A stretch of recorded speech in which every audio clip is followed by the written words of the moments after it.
Good morning, friends.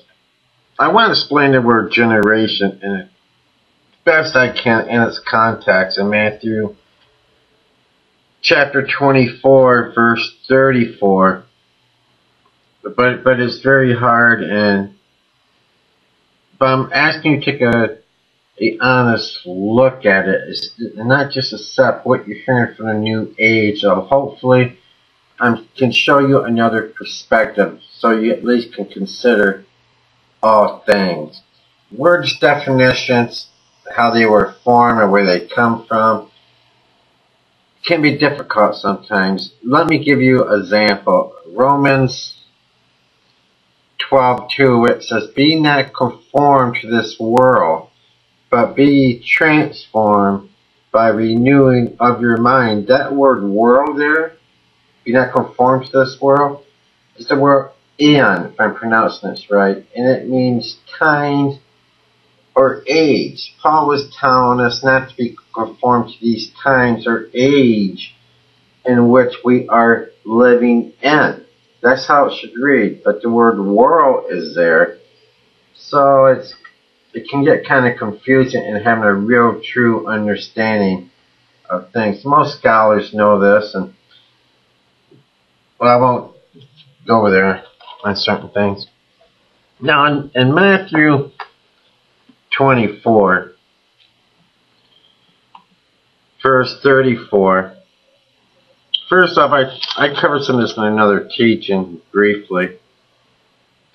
Time you get to Matthew 24, verse 27, from there to verse 31 is referring to the coming of the Son of Man, the second coming of Christ. Then give the parable of the fig tree, starting in verse 32, showing the nearness of his coming. Now, we get down to verse 34, it says, "Verily I say unto you, this generation shall not pass." This generation. Now, when you look the word generation up, it's 1074. And most of you that have watched my other videos know I ain't good at pronouncing Greek and hardly speak English for my autism. So I just give you the number, so you at least can see it for yourself. It's 1074 from a presumed derivative, I believe that was DER, comma stands for, of 1085, a generation, comma, a age, parentheses, the period or the persons. So it can refer to a period in time or to a certain sect of people. Generation, nation, time. Now let me give you some examples here on something. This is something we have to take slowly if we're going to understand. Now Matthew 24:34 is referred to a group of people of the same genealogy. It can be used that way. And let me give you a verse. Back in Matthew, since we're in Matthew, there's other places, but since we're in the book of Matthew, I use Matthew. Matthew chapter 1, verse 17. "So all the generations of Abraham to David are 14 generations, and from David until the carrying away into Babylon are 14 generations." So he's showing there a genealogy of a certain group of people, over a race of people. Now, keeping that in mind, bear with me here. Let's go over to Acts 14.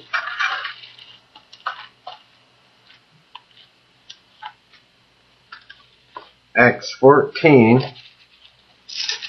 So I don't mark this stuff ahead of time. That's where you can kind of follow along, and if you wanted to, and look up the same way, and probably get there quicker than I do. Acts 14:16. Okay, Acts 14:16 says this, who in times past suffered all nations to walk in their own ways. The word times there, check it out. Would you be surprised to know it's 1074? The same word for the word generation. Because it can refer to a past time or a present time. It really can get complicated. So just trying to give you an outline of how that word generation here can be used. It can refer to in a genealogy way, refer to a race of people, or it can be used also in the word of time. Rather, a period of time, a set time, or continuous time. It goes on forever. Now, in Matthew 11:16, let me show you something out how that word is used. Matthew 11.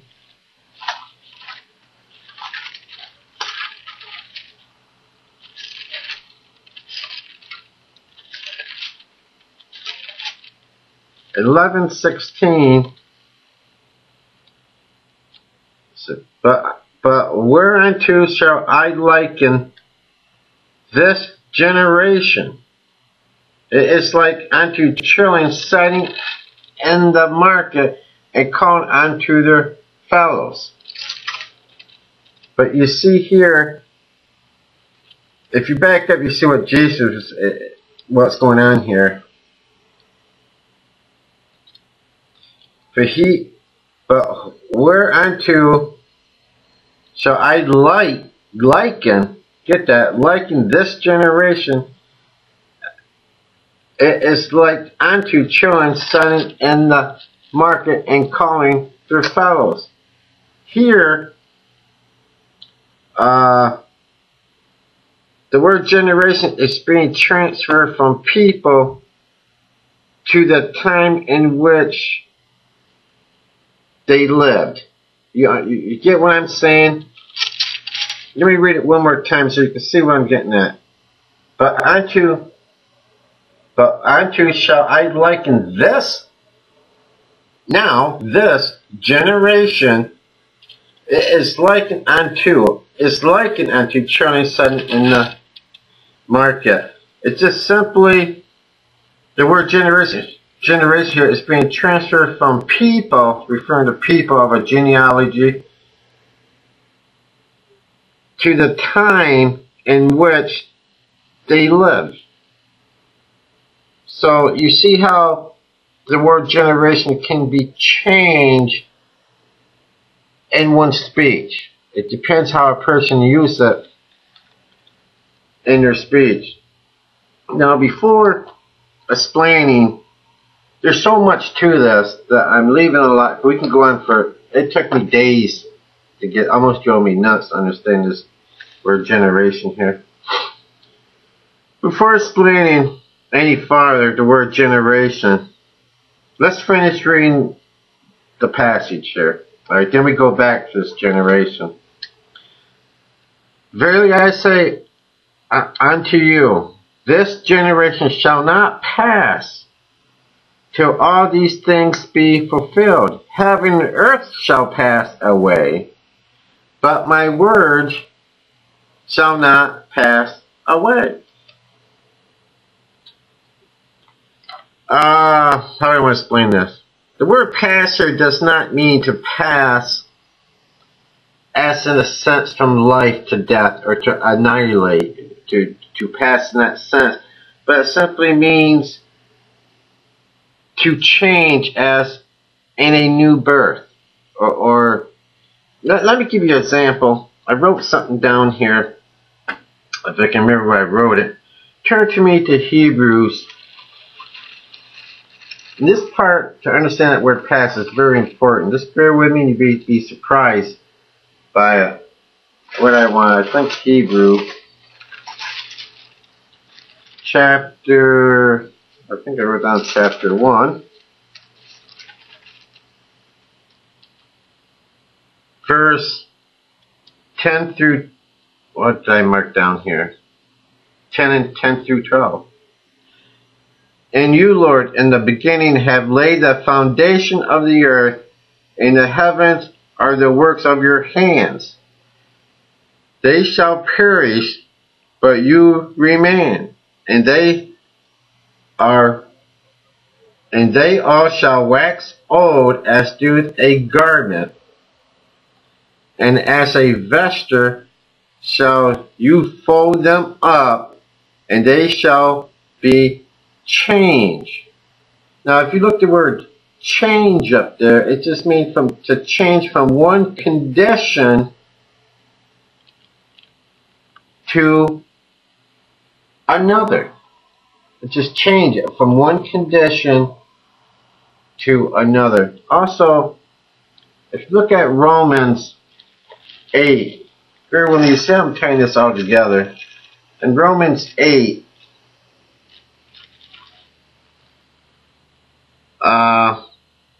8:20. Let me start with verse 20. Romans 8:20. For the creature, talking about the creation, look at that word creature up there, talking about the creation, this earth, was made subject to vanity, not willingly, but by reason of him who has subjected the same in hope. Because of Adam and fall, we know what? God cursed the ground. Because the creature itself also shall be delivered from the bondage of corruption into glorious liberty of the children of God. For we know that the whole creation groans and travail in birth, travail and pain together until now. It's referring to your tornadoes, your earthquakes, your hurricanes. The earth is in pain. It moans and it groans for the adoption. So back in Matthew, when it talks about heaven and earth shall pass away, the word pass are not used in the sense of annihilate. It's going to be totally wiped out, totally destroyed. But it's simply talking about to pass from one state into another state, from one condition to another. But I think with the first 20th century mind, when you go back and look at, verily I say, this generation shall not pass, we look at that word pass as in the sense of death or in something being done away with. But the word pass has many variations if you really study it out. And here it just refers to a change from one condition to another. And I believe, after really studying and hammering this out, that where it says, verily I say unto you, this generation is referring to a fixed period in time, shall not change till all these things be fulfilled. Verily I say unto you, this generation, this fixed period in time, what time? The time that Jesus was talking about beforehand, especially, you can back way up, I have way too much to explain if I did, so I start with verse 27. If you read 27 to 31, it's all referring to the second coming of Christ. And starting with verse 32 down to where we're at, this is all referring to the parable of the fig tree, the nearest of the second coming. You know, that the signs look forward to.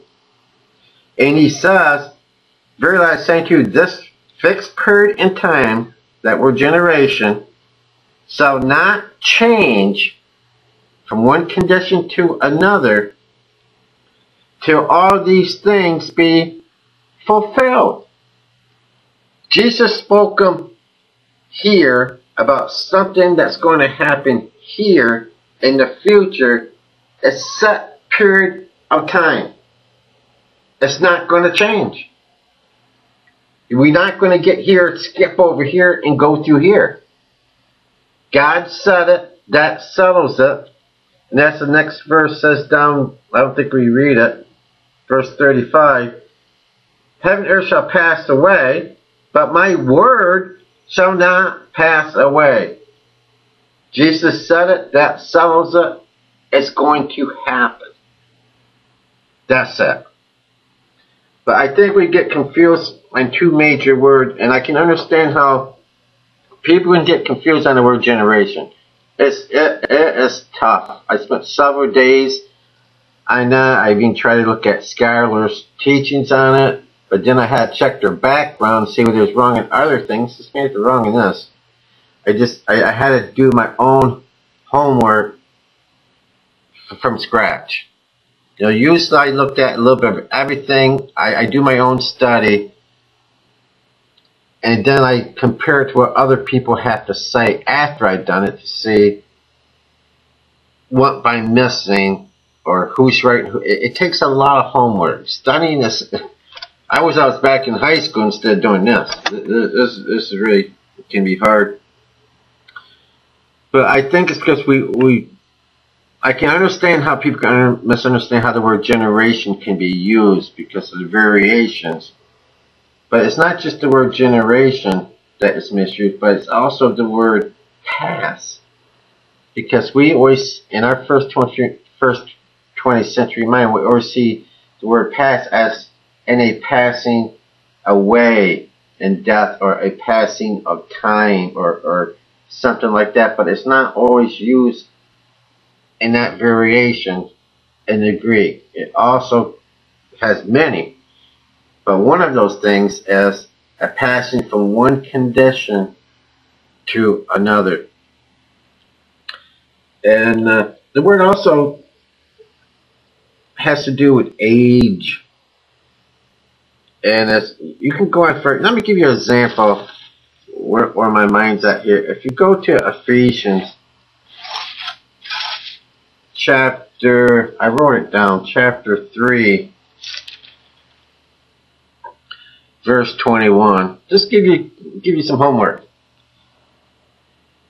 Ephesians 3:21. It says, "Unto him be glory in the church," or in the body of Christ, by Christ Jesus, throughout all ages, world without end. Now the word age there is 104 in the Greek, and it means a continuous duration. A continuous duration. I think if you look at some of the words for always, ALWAYS, it'd be the same word. And the word world there was formed from that word age, meaning the same as the one in Hebrews there, I mean in Romans 12 too, age or times. You know, and it can get complicated when you really look at all this stuff. I was looking at it, that word generation, because it has the word age, and it just goes on and on and on. So you have to be careful of definitions, because most people know that study their Bible. I lost my page now.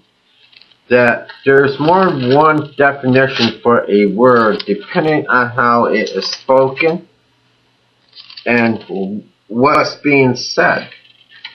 You know, it can really change. And I just want to bring out, because there's so many false teaching in Matthew. Let me get back to Matthew 24.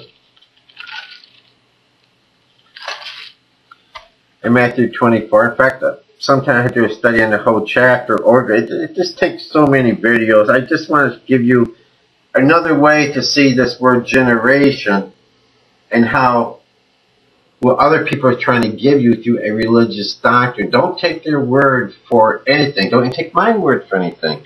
Study to show thyself approval. Look these words out. Get the good materials and the stuff you need. And it does cost money to be able to check these words out for yourself, because I really believe, and is there a possibility I could be wrong? Certainly. But I don't think so with the context of the whole Bible when I really look at things. So when he says, "Verily I say unto you, this generation," a fixed period in time, referring to what Jesus had already said beforehand, shall not change from one condition to another until all these things be fulfilled. Heaven and earth shall pass away. I showed you verses that just shall be changed from one condition to another.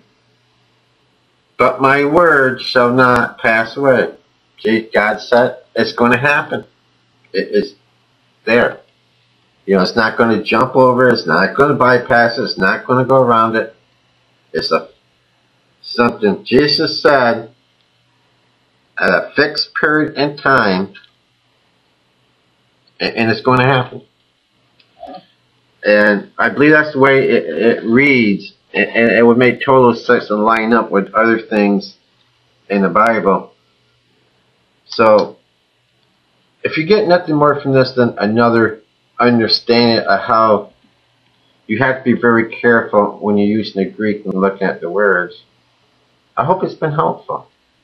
Because some of this stuff is not really easy to understand, and you're really tricked.